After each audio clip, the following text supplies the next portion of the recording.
Hello. Hello ভাই, কিছু একটা উপায় করে দে। আমার না একটা মেয়েকে খুব পছন্দ, আরে আমাদের টিউশনেই পড়ে। ওকে না আমার গার্লফ্রেন্ড বানাতে চাই। কি করে যে ইমপ্রেস করবো, কিছু একটু বল। ও ভাই, তুই এত রাতে এই জন্য ফোন করছিস? আচ্ছা ঠিক আছে, শোন, তোর মামার যে ডয়ারে কালো চশমাটা আছে ওটা পরে নিস কালকে, আর পাশের দোকান থেকে একটা 10 টাকা দামের সেট ভেট জেলি কিনে মাথায় মেখে ওকে প্রপোজ করে দিস। দেখবি ও তোকে না করতে পারবে না। ঠিক আছে। ঠিক আছে, রাখ।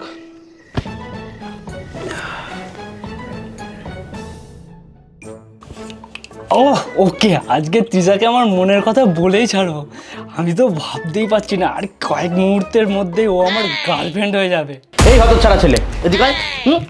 চুলগুলো বড় বড় হয়ে গেছে, চুলগুলো কাটতে পারছিস না?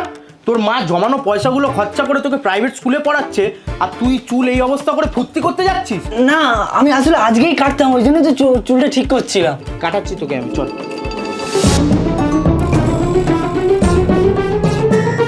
কি করে?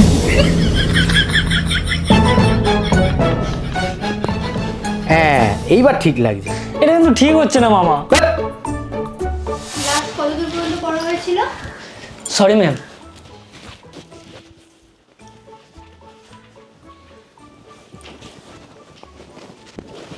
এই কি বাজে একটা গন্ধ আসছে না? কেমন একটা তেল চিটচিটে গন্ধ। আমি তো এখানে বুঝতেই পারছি না। হ্যাঁ তাই তো, আমারও না এরকমই মনে হচ্ছে। এই সুদীপ, তুই আসার পর থেকে না এই গন্ধটা বেরোচ্ছে, কি ব্যাপার বলতো? আসলে ম্যাম, আমি বাড়ি থেকে বেরোনোর সময় না আমার মামা জোর করে আমার চুলে সর্ষের তেল লাগিয়ে দিয়েছে, তাই হয়তো চুল থেকে এরকম তেল চিটে গন্ধ যাচ্ছে।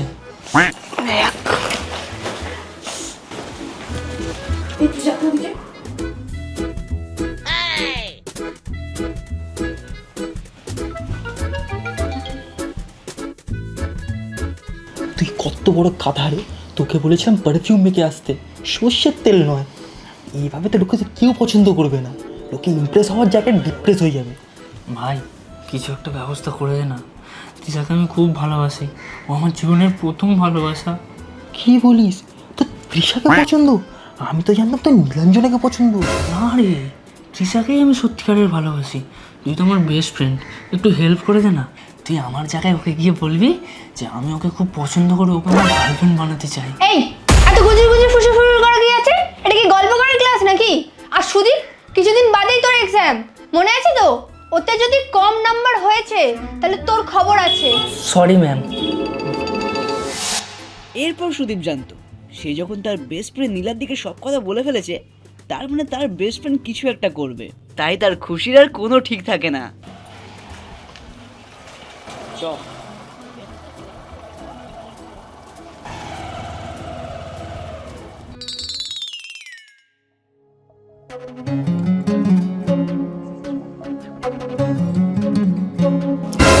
এনে দুধটা খেয়ে নে, সামনে পরীক্ষা আছে, মাথাটা খুলবে। এনে দুধটা। এটাকে কার ছবি দিচ্ছিস? না না, ইয়ে মানে কার না তো, কার কথা বলছো তুমি? এক্ষুনি দিয়েছিলিস তো ভেঙে। কালকেই এনেছিলাম কাঁচের গ্লাসটা মেলা থেকে, যদি ভাঙতো না তোর একদিন কি আমার একদিন। এনে দুধটা খেয়ে নে।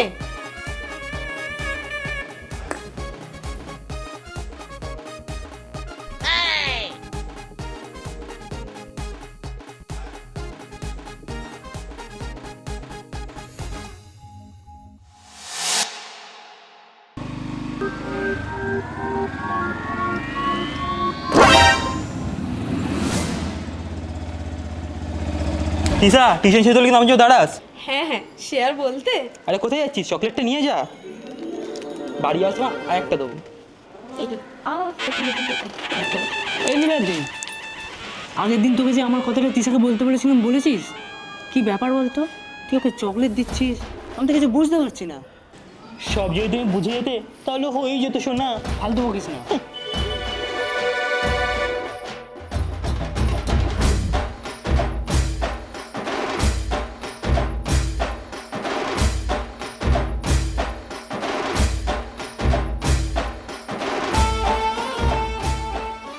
ব্যাপারটা কি হলো? আমি তো কিছুই বুঝতে পারছি না। নীলাদ্রি বলেছিল আমার সঙ্গে মিষ্টির রিলেশন করিয়ে দেবে, কিন্তু এখন তো দেখছি উল্টো কেস। না না, ব্যাপারটা তো ঠিক দিকে এগোচ্ছে না। টিউশনের শেষে দেখে নিচ্ছি মালটাকে।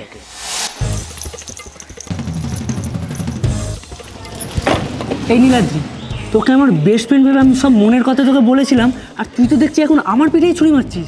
তিশার সাথে কিসের সম্পর্ক তোর? আমার হবু গার্লফ্রেন্ডকে কি তুই নিজের গার্লফ্রেন্ড বানাচ্ছিস নাকি?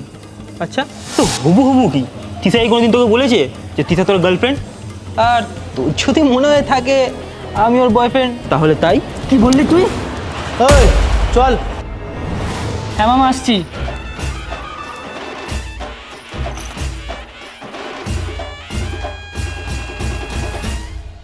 আমার মনে হয় টিউশনে নীলাদ্রি আর তৃষার মধ্যে কোনো একটা চক্কর চলছে, আর তার মাঝখানে সেটা সুদীপ দেখে সহ্য করতে পারছে না। কিছুটা নাটক চলছে এদের মধ্যে, আর এইগুলো দেখতে দেখতে জাস্ট আমার মাথা ব্যথা হয়ে গেছে। সত্যি আমি ততক্ষণ আগের এই সুপ্রিম আই ম্যাসাজারটা ইউজ করি, আমার মাথাটা জাস্ট ব্যথায় ছিঁড়ে যাচ্ছে। এটা হলো আগারো সুপ্রিম আই ম্যাসাজার এবং এর মধ্যে রয়েছে 5টা difference mode. Power button press করার পরেই এটা অন হয়ে যায়। এই বাটনগুলো দিয়ে ম্যাসাজের প্রেসার ম্যানেজ করা যায়, হিট ম্যানেজ করা যায় এবং এর মধ্যে রয়েছে একটা মিউজিক সিস্টেমও, যেটা খুব সহজেই ব্লুটুথের সাথে কানেক্ট করে তুমি তোমার ম্যাসাজের এনজয় নিতে যেতে গানও শুনতে পারবে। এটা লুকটা খুবই প্রিমিয়াম কোয়ালিটির, আর এটাকে খুব সহজেই তোমরা সি টাইপের মাধ্যমে চার্জও দিতে পারবে। বিশ্বাস করো, এটা তোমার খারাপ সময়ে অনেক কাজে লাগবে। সত্যি বলতে প্রোডাক্টটা এতটাই ভালো যে আমার চোখ এবং মাথা ব্যথা দুটোই ঠিক করে দিল। তোমরা এই প্রোডাক্টটা ইজিলি পেয়ে যাবে আমার ডিসক্রিপশনে দেওয়া লিঙ্ক থেকে। অ্যামাজন থেকে তোমরা ইজিলি পারচেস করে নিতে পারবে। তো চলো এবার দেখা যাক ওদের প্রেম কাহিনী কত দূরে গেল। সুদীপ, সুদীপ রে, তাড়াতাড়ি নিচে নাম, কি হয়ে গেল রে? আয় রে সুদীপ, আয়। এই সুদীপ, তাড়াতাড়ি আয়, তোর সাথে একটা ইম্পর্টেন্ট কথা আছে ভাই, তাড়াতাড়ি আয়। আসছি, দাঁড়া। এই কি হয়েছে রে? সাত সকালে এরকম মরা কান্না কাঁদছিস কেন? আমি তো সম্পূর্ণ সুস্থভাবে বেঁচে আছি নাকি?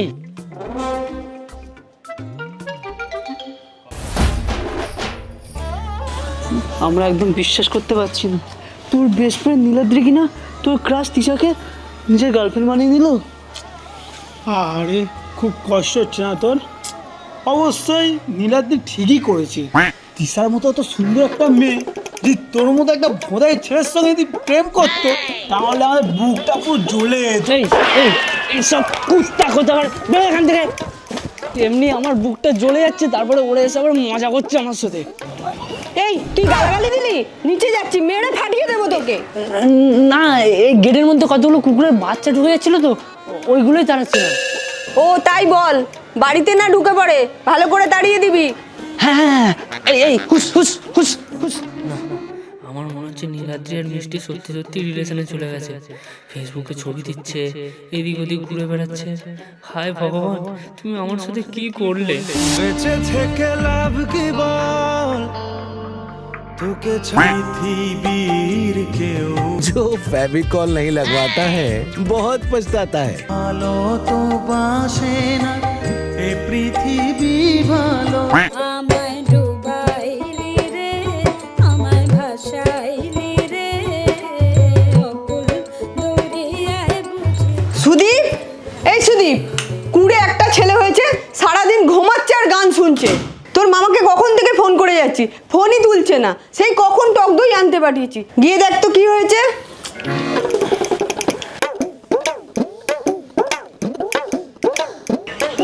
তোর মামাটা যে কোথায় গেল, ওর কোথায় খুঁজি?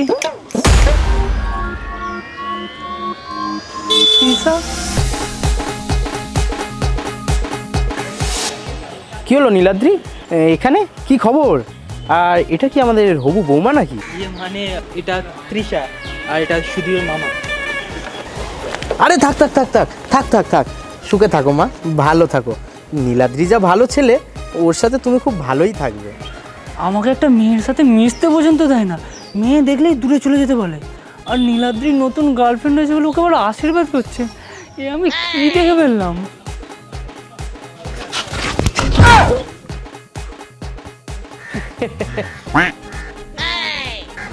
আরে এই সুদীপ, এদিকে আয়, এ দেখ তোর নতুন বৌদি হয়েছে। তুমি বাড়ি চলো, মা তোমাকে অনেকক্ষণ থেকে ডাকছে, ভীষণ রেগে আছে তোমার উপর। তুমি নাকি ফোন তুলছো না, তোমাকে ফোন করছে। ও হ্যাঁ, তাই তো তাই তো, চল চল চল, নাহলে তোর মা আবার আমাকে ঝাড়বে।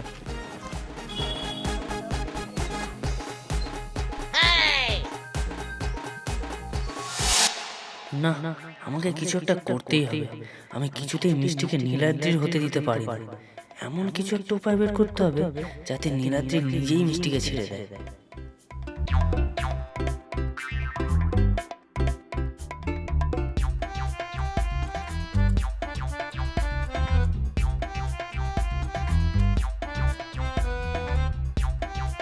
এই তো পেয়েছি একটা ভালো টোটকা। তৈরি করতে পারেন যে সে আপনার কথা মতো চলে। টোটকাটা দুটো প্রসেসে করা যায়। হ্যালো নীলাদ্রি, শোন, তোর সাথে আমার খুব দরকারি কথা আছে। পার্কে এক্ষুনি চলে আয়। আর হ্যাঁ, একা আসবি।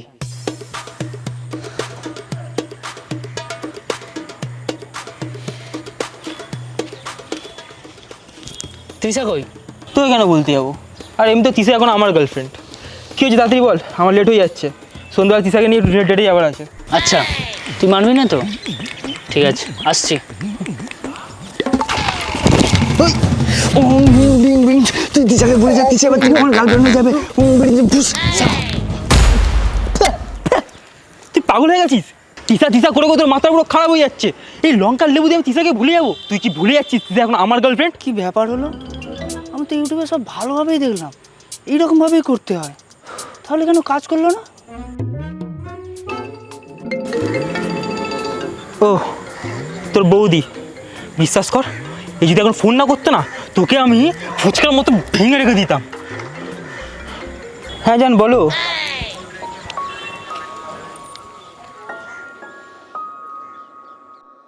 মনে হয় মিষ্টিকে এবার আমাকে ভুলেই যেতে হবে। হ্যালো, কে? হ্যালো সুদীপ, আমি তৃষা বলছি, নীলাদ্রির গার্লফ্রেন্ড। বলছি তোর সাথে না আমার একটু কথা ছিল। ও মাই গড, মিষ্টি আমাকে ফোন করেছে। আমার বশীকরণটা মনে হয় নীলাদ্রির বদলে মিষ্টির কাছে চলে গেছে। মিষ্টি হয়তো এবার আমার জন্য পাগল। হ্যাঁ হ্যাঁ, বল না কি বলবি। আমাদের তোর মুখ থেকে শুনবো বলেই এতদিন ধরে অপেক্ষায় আছি। আসলে আমি তো নীলাদ্রিকে সেভাবে চিনি না, তুই তো নীলাদ্রির বেস্ট ফ্রেন্ড। ওর বার্থডে কবে বলতো, আর ওর ফেভারিট কালার কি সেটাও আমাকে একটু টেক্সটে পাঠাস তো। উফ, কি শোনায় বাদল কপাল আমার। এটার জন্য আমি ফোন করেছিল? ধুর। হ্যাঁ, তোকে আরও একটা কথা বলার ছিল। পরশু আমাদের 2 উইক অ্যানিভার্সারি কমপ্লিট হচ্ছে। তোকে কিন্তু আসতেই হবে আমাদের অ্যানিভার্সারিতে। আসলে ছোট্ট করে একটু সেলিব্রেট করছি আর কি। হ্যাঁ হ্যাঁ, আসবো, নিশ্চয়ই আসবো। ঠিকের পর থেকেই সুদীপ অন্যরকম হয়ে যায়। পড়াশোনায় মন বসে না, বাইরে কারোর সাথে দেখা করতে যায় না। টেস্টের কিছুদিন পরেই সুদীপের মামার কাছে স্কুল থেকে একটা ফোন আসে। হ্যালো, আপনি সুদীপের মামা বলছেন? হ্যাঁ, দেখুন, সুদীপ তো পড়াশোনায় ভালো, প্রতি বছর ভালো রেজাল্ট করতো, কিন্তু জানি না এবছর কি হয়েছে, টেস্টেও খুবই খারাপ রেজাল্ট পেয়েছে। দেখুন, আপনি যদি একটু বোঝাতে পারেন। আচ্ছা ঠিক আছে। এই সুদীপ, এক্ষুনি তুই এখানে আয়। তুই এবারে 90% মার্কস পেয়েছিস।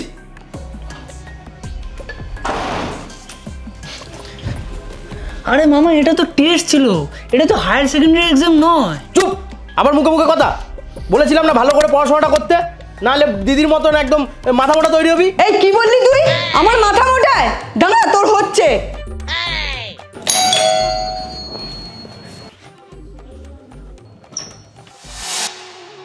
আন্টি, সুদীপ আছে? ওকে একটু ডেকে দিন না প্লিজ। ও, তুমি সুদীপের বন্ধু বুঝি? আসো আসো আসো।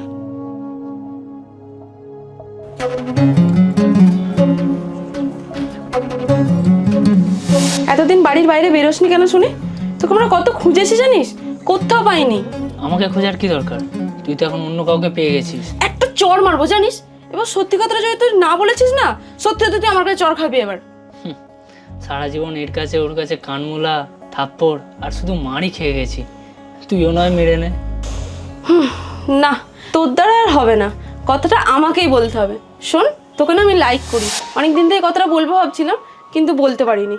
আর তুই যে একটা গাধা, এই কথাটা তুই জীবনেও আমাকে বলতে পারতিস না। মানে তুই তো নীলাদ্রির সাথে রিলেশনে আছিস, তুই তো এখন ওর গার্লফ্রেন্ড হয়ে গেছিস, আর তুই আমাকে প্রপোজ করছিস? হে ভগবান, আর কত স্বপ্ন দেখবো। আমি কি করে বুঝবো তুই একটা এত বড় সাইজের গাধা? উফ বাবা, তোর মুখ থেকে সত্যি কথাটা বার করার জন্য আমি আর নীলাদ্রি তোর সাথে অ্যাক্টিং করছিলাম, কিন্তু তুই এত বড় গাধা যে তুই কিচ্ছু বুঝতে পারিসনি। আমি তো ভেবেছিলাম তুই তখনই আমাকে সত্যিটা বলে দিবি। তোর মামাটা যে কোথায় গেল? এই সুদীপ আসছে, চল চল গিয়ে অ্যাক্টিংটা শুরু করি। সরে গিয়ে বস। ঠিক আছে, আমি তো খাইয়ে দেবো। হ্যাঁ ঠিক আছে। ওর কোথায় খুঁজি? সত্যি আমি না একটা গাধা, তোরা না আমাকে ভয়ই পাই দিয়েছিলিস। একটা কথা বলবো, I love you. Love you too. Sudip, এই সুদীপ, হ্যাঁ মা, আসছি।